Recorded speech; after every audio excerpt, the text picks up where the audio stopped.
news. During the visit of Guyana, Prime Minister Narendra Modi will address a special session of the Guyanese Parliament on 21st of November. This will be the 14th such instance when Prime Minister Narendra Modi will speak on the behalf of the people of India in the parliaments of foreign nations. He holds the distinction of being the Indian PM with the highest number of addresses to foreign parliamentarians.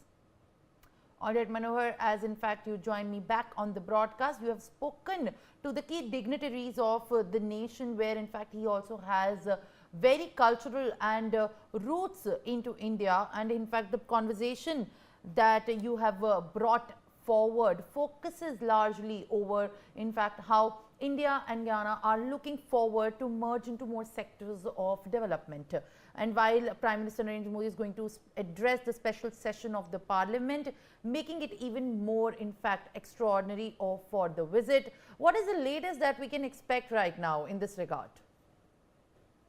बिल्कुल अब देखिए कि भारत की बहुत ज्यादा गर्व की बात है क्योंकि प्रधानमंत्री नरेंद्र मोदी गयाना की पार्लियामेंट में स्पेशल सेशन को ही संबोधित नहीं किया, बल्कि उन्होंने दो देशों के बीच के रिश्तों को मजबूत करने के लिए एक और चीज किया। उन्होंने कहा यह तमाम भारतवासियों के लिए एक सम्मानित बात है, और प्रधानमंत्री नरेंद्र मोदी की बात करें एज अ प्राइम मिनिस्टर तो उनका किसी भी विदेशी भर्ती से या कहते हैं अलग अलग देशों के 14 पार्लियामेंट सेशन को उन्होंने संबोधित कर चुके। अगर हम 2014 की बात करें तो 2014 में जब पहली बार प्रधानमंत्री बने थे तो 4 देशों के अलग अलग, चाहे नेपाल की बात हो, भूटान की बात हो, उन देशों के पार्लियामेंट को उन्होंने संबोधित किया। 2016 की बात करें तो 2016 में उन्होंने अमेरिका के कांग्रेस है तो वहाँ के जो ज्वाइंट सेशन को उन्होंने संबोधित किया। 2023 में भी जून में अगर आप देखेंगे तो अमेरिका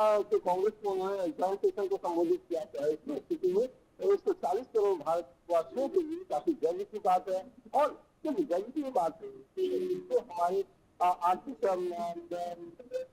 जो डेवलपमेंट है उसका भी एक पड़ता है, तो भी आगे बढ़ाते हैं हमारे जीडीपी पे, हमारे एक्सपोर्ट पे, इन सारी चीजों पे जो है तो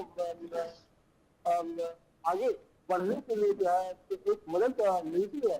और जहाँ भारत की बात है तो भारत की जो इकोनॉमी की बात की जा रही है, 2045 तक भारत को विकसित भारत की बात की जा रही है, और भारत को डेवलप कंट्री बनाने की बात की जा रही है।